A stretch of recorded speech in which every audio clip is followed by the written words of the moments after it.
pushes way up the racetrack, and now here comes Janzik. Janzik goes by Query, and he goes by Inman. Burnell gets a great run, another 3 wide for the race lead.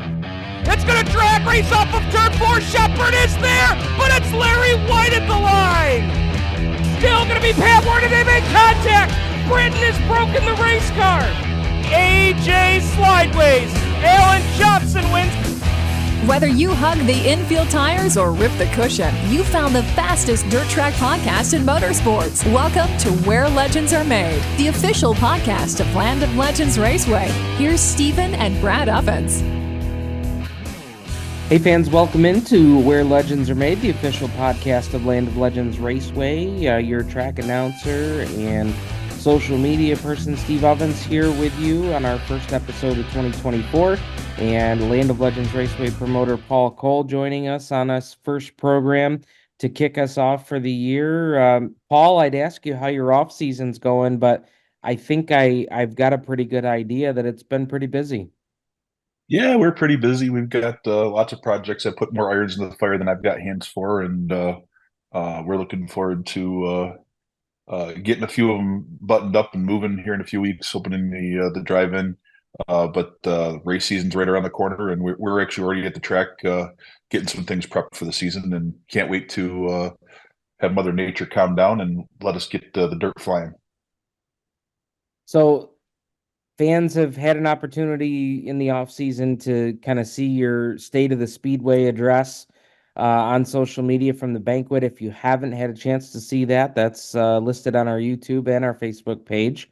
But between State of the Speedway at the banquet and where we sit now, kind of what is your kind of State of the Speedway thoughts as we get ready to embark on another season of your tenure here at the track? Well, the cool thing is you set plans for a long time, and you start to watch them mature over, and we're hitting that window where the track and the mission of Land of Legends Raceway is really starting to hit its strides. Our Land of Legends TV is giving our fans great access to our drivers like never before, and putting the top level racing that happens at Canandaigua in their living rooms and in their bars and on their campsites and at the track in the foremost. And that's converting more fans into more followers, and more followers is dragging along advertisers. Advertisers are flocking to the track, and now they're flocking also to the drivers, getting spots on those cars. And what that's doing is getting more excitement for a lot of these drivers to show up at Canandaigua, and we're going to see a lot of big name drivers continue to fill our weekly roles as they're doing the right thing by their sponsors as well. You know, it's a three-legged stool. I've said it over and again. All those things need to go hand in hand. Great fans, great advertisers, great drivers, and we can put on a great show.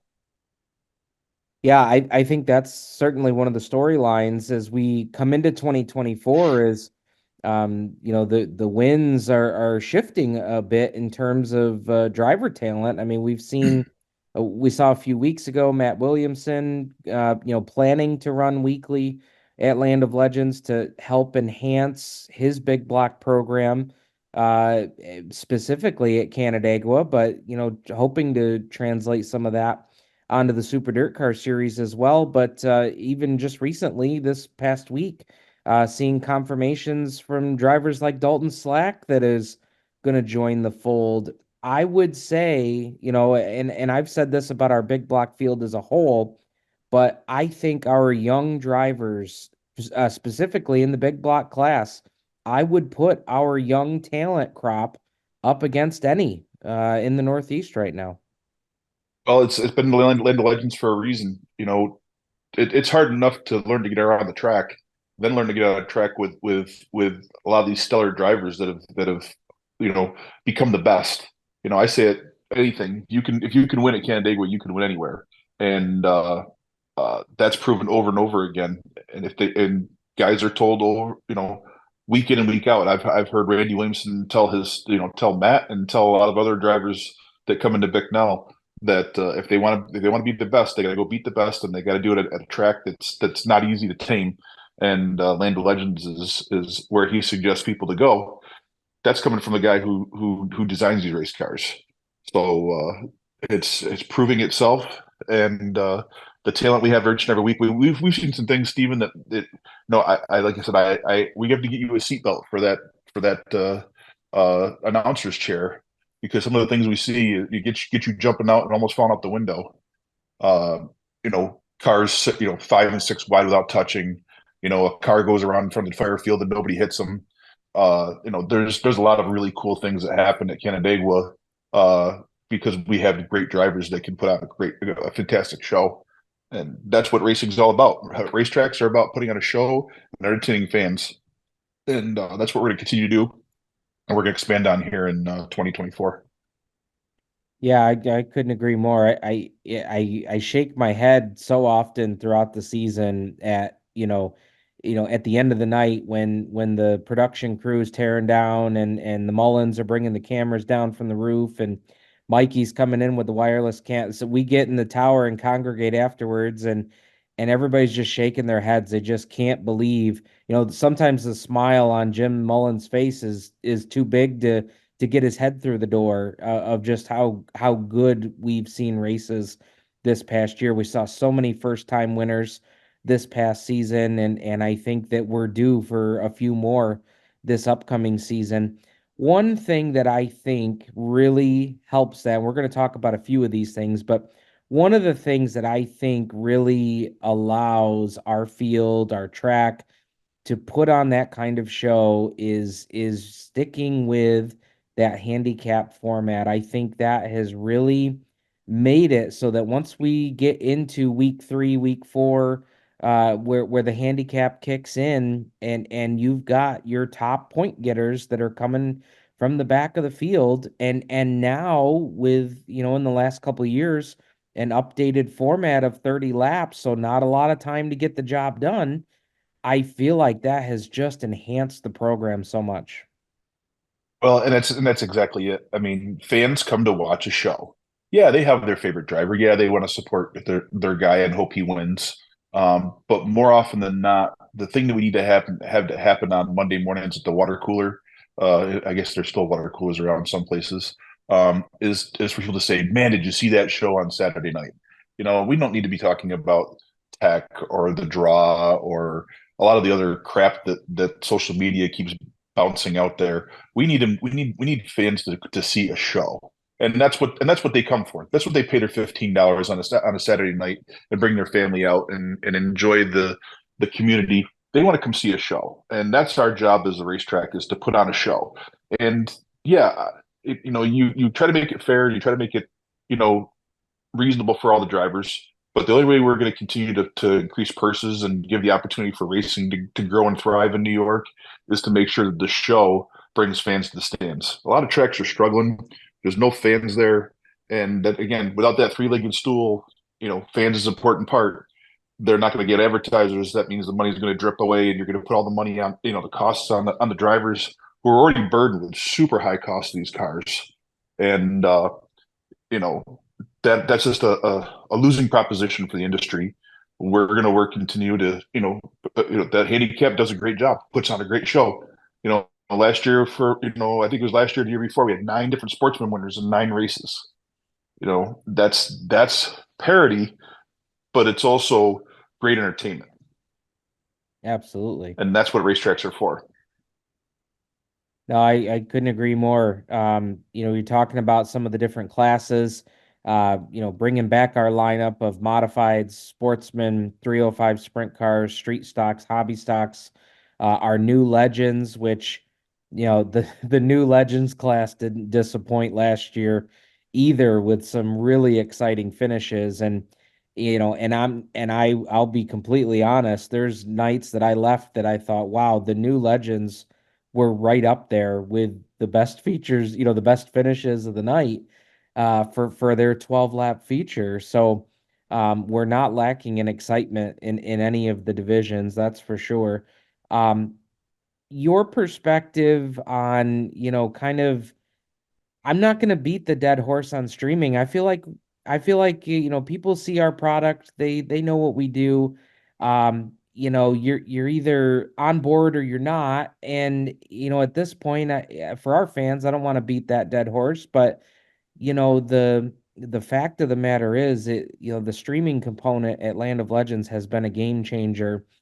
But I sometimes see out there too, though, there may be a misconception that, because a track is streaming and has great numbers, that, promoters are out there making money hand over fist. And, I'm not gonna, sit here and ask you to lay out financials, but I think you kind of alluded to it a second ago here.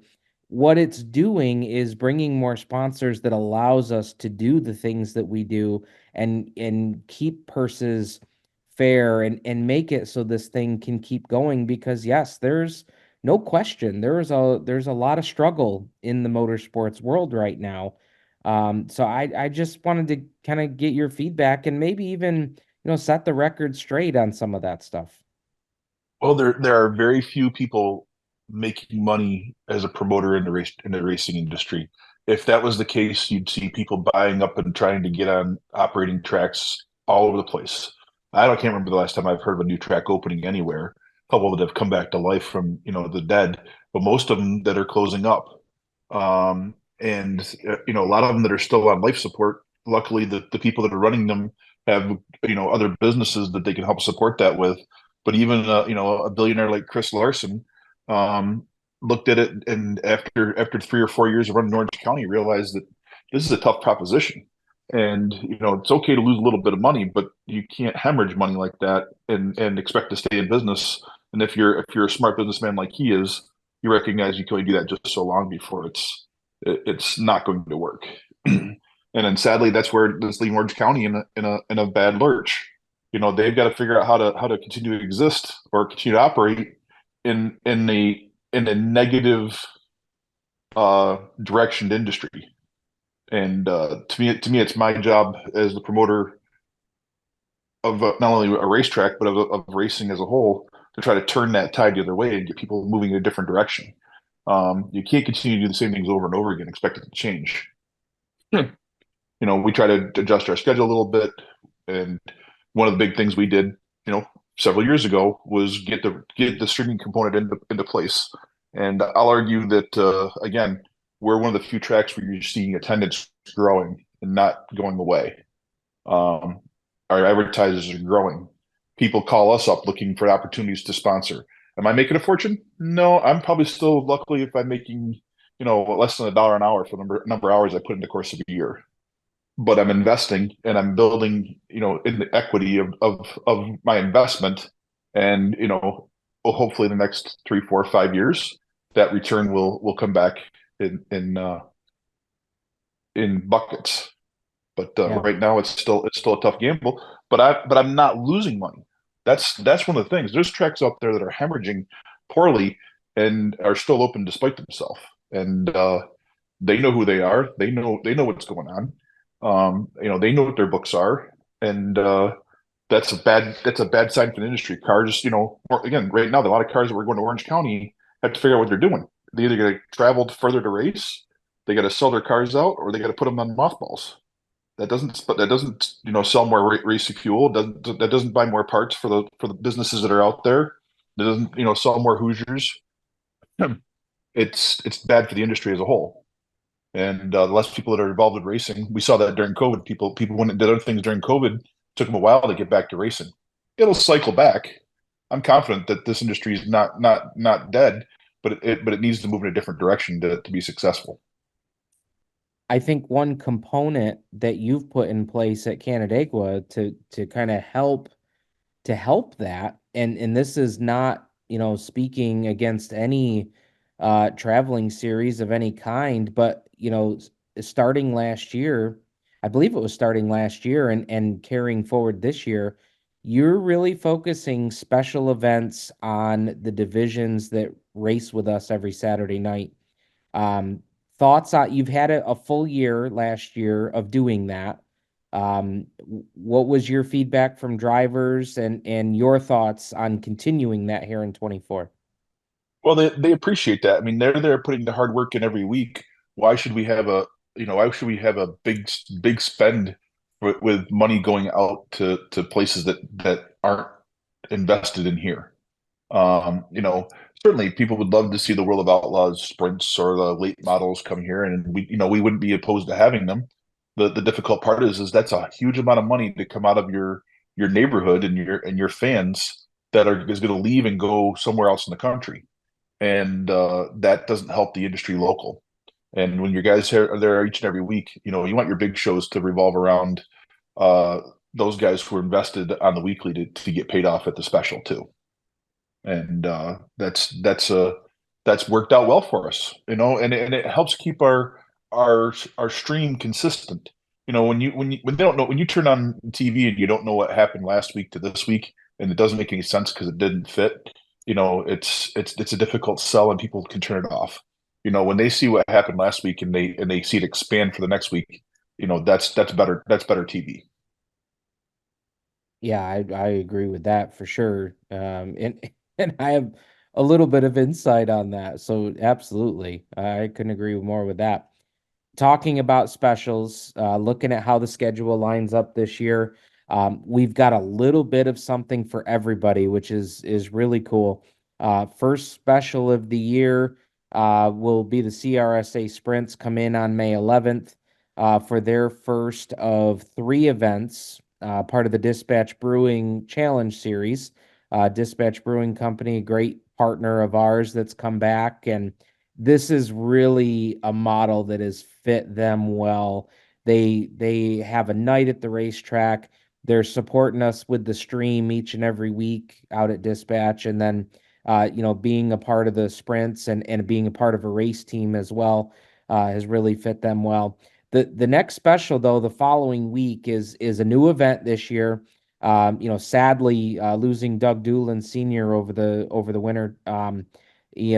But this Doug Doolin Memorial is turning into a really big deal for our big block drivers on May 18th, and also supporting our support divisions as well. Yeah, Doug is a big Doug was and still is, in my opinion, one of the largest supporters of the track here at Canandaigua. He was all about the local drivers, all the people that supported Canandaigua. A lot of them stopped into his store and bought parts from Honeoye and a lot of the vendors that they do work with. And he every time he could, he was at the racetrack. They're supporting the little guys in the underclasses, and of course a lot of support for the big the big dogs too. I know he's longtime supporter of Justin Hare's. Also they his son and has now got Doolin Motorsports, and they support Daniel Johnson. So they've got a lot of big pieces. uh, Doug Jr. Went out and talked to a lot of their vendors, and it was almost instantly where they came back with this great purse, and they wanted to keep it as the handicap, because again they see what the power of that show is, and how important it is to put on a show for the fans, because that's what Doug was. He was a fan. He wanted to come see good racing, and certainly people always have their favorites, but he liked a good race more than he liked his guy winning. And so that show's going to be 3,000 to win, 2,000 for second. The purse is up all the way back through, and in fact, starting the race is 450 instead of our normal 250. Yeah. We've already bumped it up to start for 250 because we know it's getting harder and harder and more expensive to put a car at the track weekly. But 450 is a great bonus for those guys, and I have a feeling that night we'll have some consies to get that field filled. Yeah, I wouldn't doubt it. I would not doubt that at all. Some other specials, we'll give a little love to the sportsman guys here. Northeast Dirt Sportsman Championship Series, or excuse me, Northeast Dirt Sportsman Series, June 22nd. They've got a special later on in the year as well during the Hares Memorial. That's the fall championship, September 14th. Looking at our sprint, we talked about the CRSA sprints. Full fender guys, we've got shows for them as well.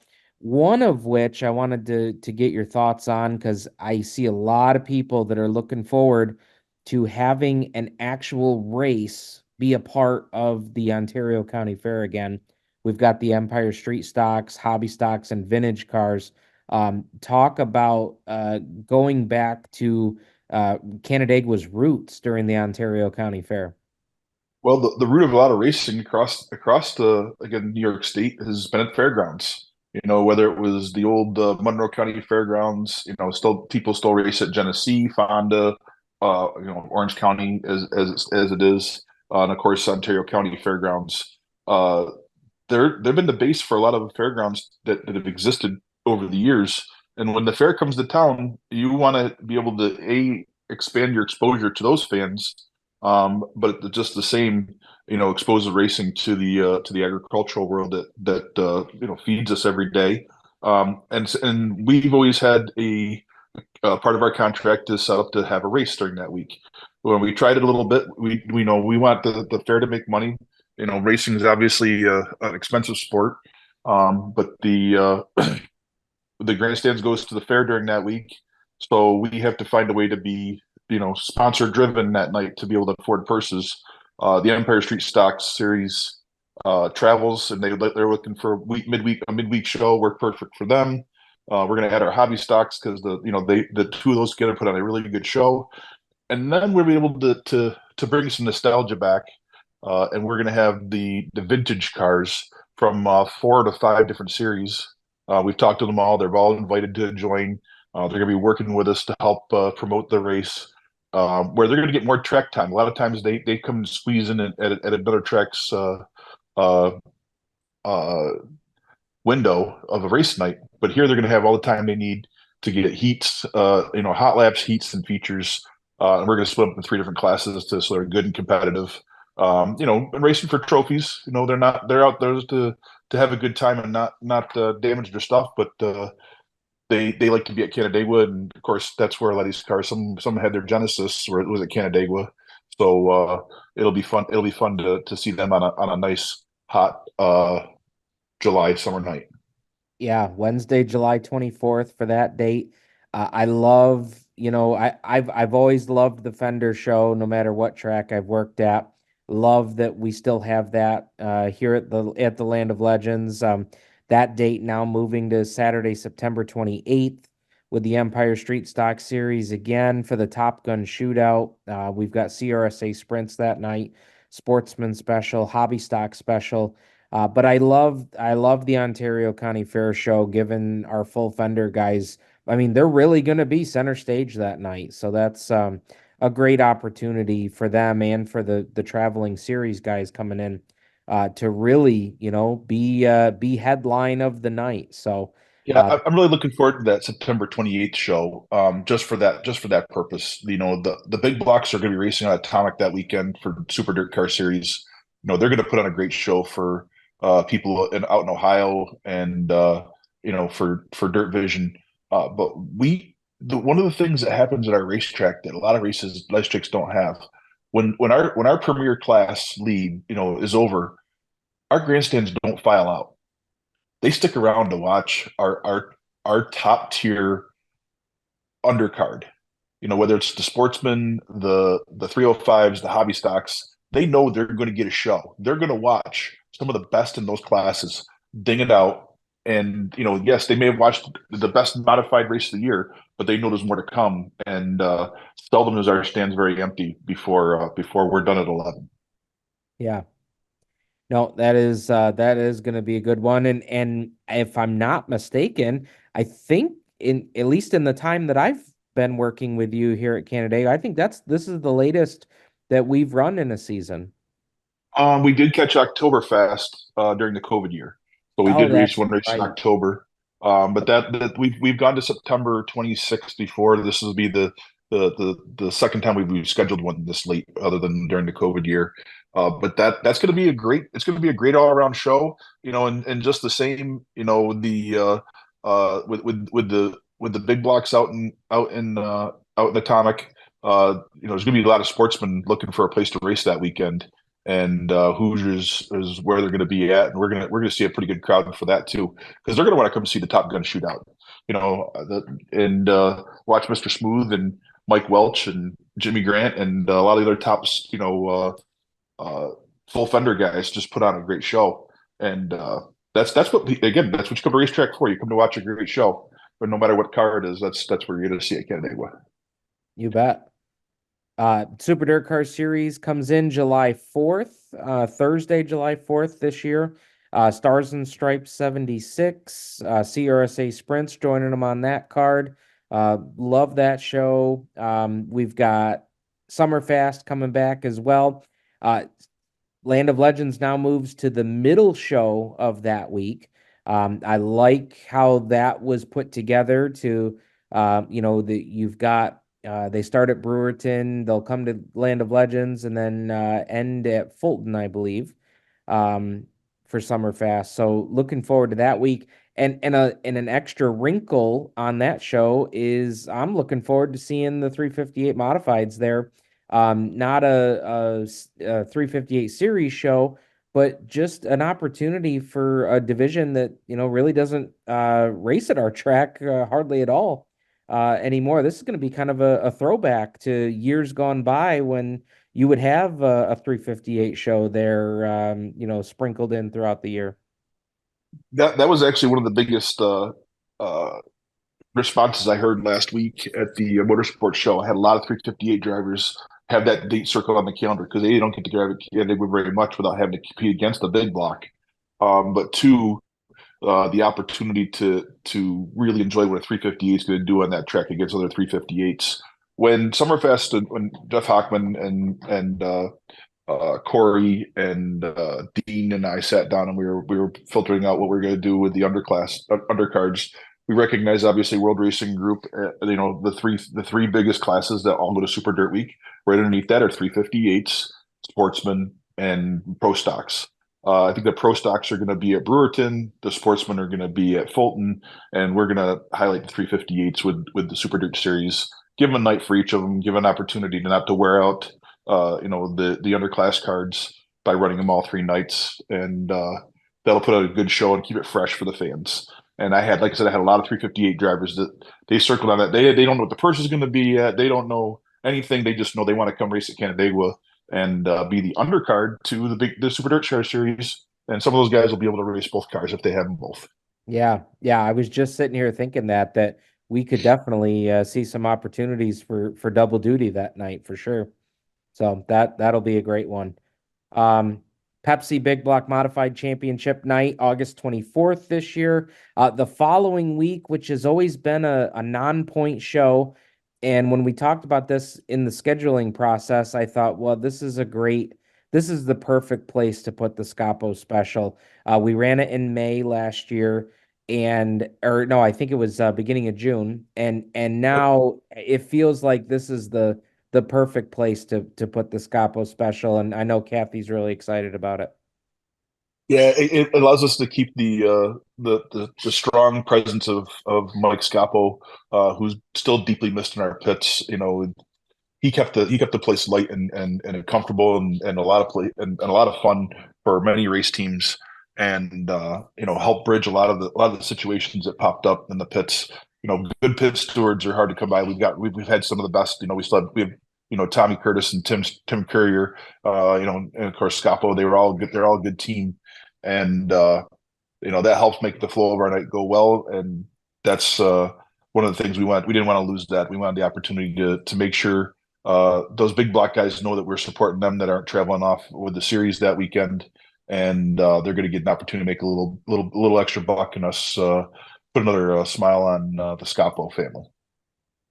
So that's we round out the year with the of course the Gerald Harris Memorial will be the 6th annual. I was telling Justin Harris I can't believe that this coming year is going to be 6 years of this awesome event, and an awesome event, Paul, that was recognized in a huge way this off season at the Racing Promoters monthly conference down in Daytona Beach, Florida. It was awesome that was Justin could be there to accept that award, and I don't want to gloss over that at all. That is a huge deal. We were up against some huge events, and to be nationally recognized like that for the Gerald Harris Memorial, it's not just a tip of the cap for, the Harris family, but for the track too, because that is a huge event on our schedule that, not only, everybody really comes together as a big team to make that come off the way it does. Yeah, that made me feel better about the thing that made me feel great about winning was not only did we win, we won against things like the Eldora Sprint Million. You're talking $1 million to win a sprint car race. And yet the fans found it more exciting to watch 20 lap heats and watch guys, lay it out there to get into the race. And when they make the race, they're making money for the most part. $1,000 a start is pretty good coin. Um, as you're heading into Super Dirt Week, the end of the year races.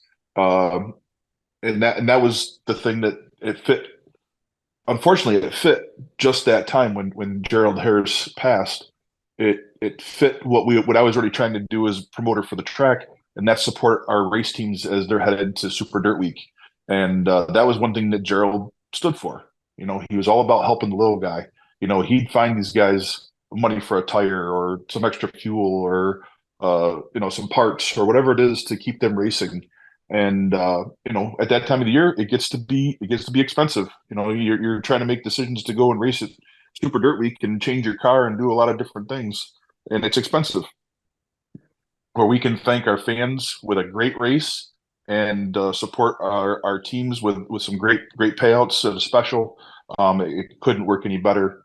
And when we're averaging 46, 47 cars, when there's some really other big races that happen that weekend too. Across the Northeast, the 76ers got races that weekend, the Pet and Can King of the Can, and the Fonda 200. Yet we still outdraw or do just as well as getting any modifieds in the Northeast, and I'm expecting it's going to grow again this next year. Now that we've won the Northeast Sportsman Race of the Year, or Northeast, or not even Northeast National Small Track Event of the Year. The Harris family does a great job, and I know they've got a lot of support from their vendors, friends, and family, and it's a great team effort. And of course, us putting it on TV and exposing it to the world is what makes it all the better. Yeah, without a doubt. You talked about, how Gerald would help find, teams what they needed for tires, fuel, whatever it was that they needed to be at the racetrack. It reminded me of a story of a driver just recently that, is in you bring up TV, using the exposure that they're getting with Land of Legends TV and just signed a sponsor, not just out of state, like all the way down in Florida, signed a sponsor out of the state of Florida uh, because of this exposure that they're getting. I know that we've, mentioned this, time after time, but I do want to get a plug in here that, if there's drivers out there listening to the podcast this week that are still trying to figure out how to connect those dots and how to make that work and, how to approach sponsors or how to help do that. I know you've offered in the past, Tana, myself, a lot of people that are, working behind the scenes on these things. If there's, a need out there, if somebody, needs to have that 10-15 minute conversation to kind of help connect those dots and make it happen, we want to help teams as much as we can to be able to do so. Yeah, it's just as much important that they get advertising money into their race operations as it is the track.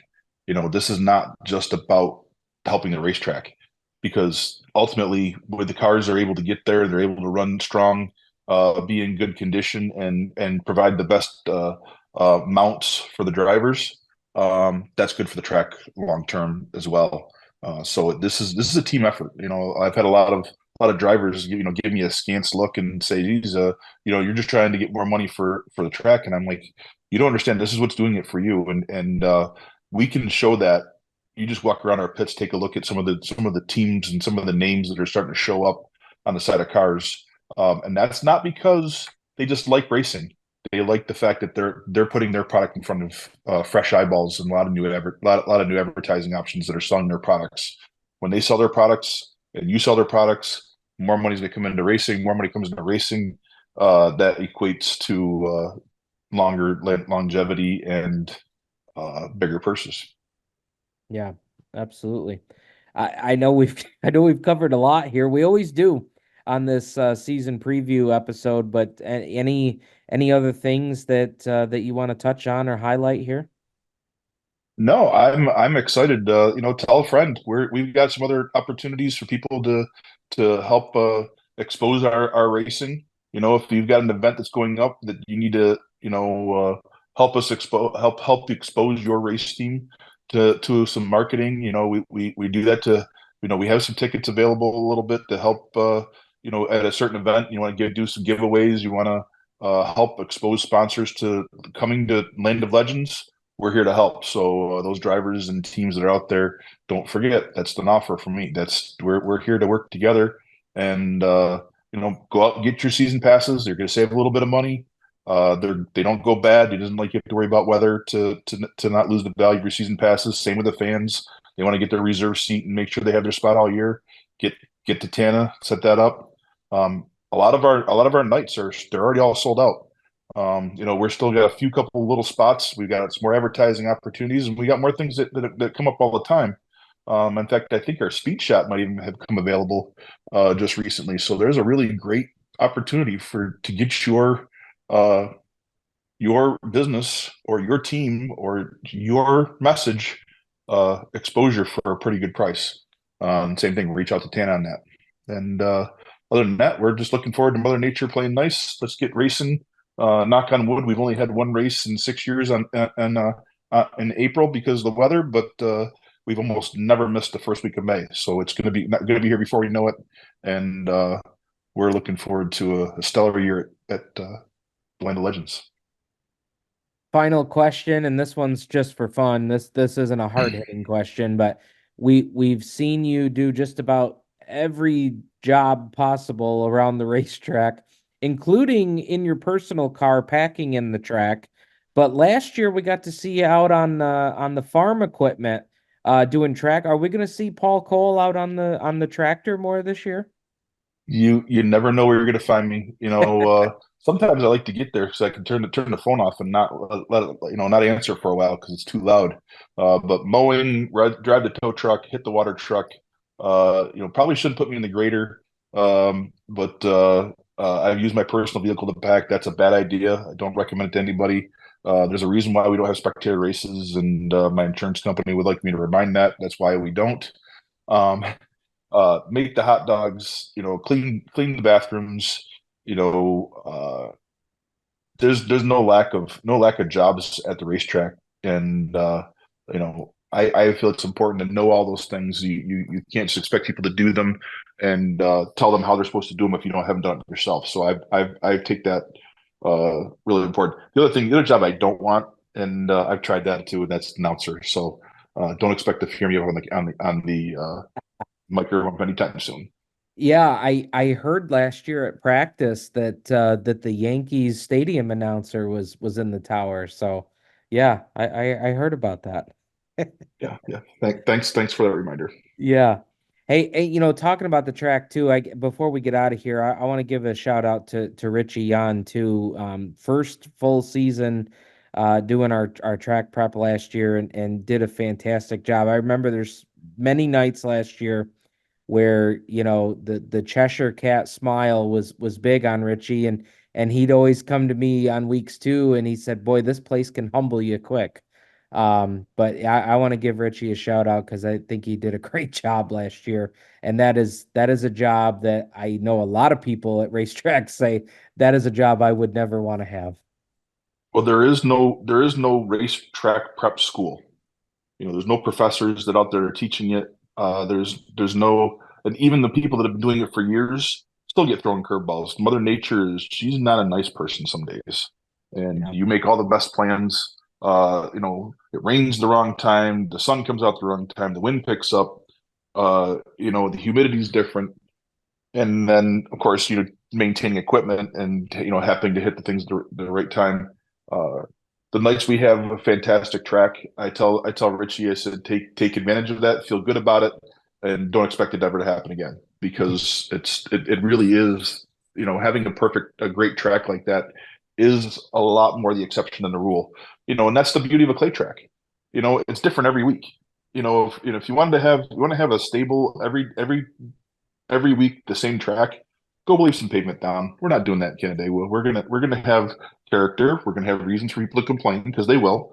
But we're gonna put out a good race, and we're gonna do the best we can to provide a good balance between what's good for the driver and what's good for the fans. And I had that discussion with a fan this last week. He asked me, he said, "How come there's more dust some weeks?" And I said, "Well, we're also in a day and age where these cars are a little more delicate. And if we put too much water in the track, we're damaging cars. We damage cars. We don't have drivers, and because they can't afford to keep fixing their cars. So sometimes that results in a little bit more dust. And we don't want too much, but finding that balance between what the cars are today and what the fans want to see is a very fickle night. And nothing makes me pucker more than dealing with what's going to come up in hot laps. And I'm sure Richie's the same way, and probably so are there most every other promoter and track prepper in the country, because we really 100% never know exactly where it's going to have until the cars start making loops. Even if you can see 90% of it, there's always some character that's going to pop up. And but of course that's what makes it difficult for the drivers too. Gives them a chance to not only have to beat the track, but beat Mother Nature too. Yeah. Well, looking forward to a big year. Like you mentioned before, still some sponsorship opportunities there, and something that I know everybody in management's looking forward to. By the grace of God, we've got some cool 2024 T-shirts coming down the line here, so stay tuned for that too. Yeah, those are pretty sick. I'm pretty excited about those. And I think that they won't last very long. You may want to snap one up quick because we're gonna have to get Wicked Tees to do a reprint on that, because it's a really beautiful shirt that they've helped design for this year. Yeah, no doubt about it.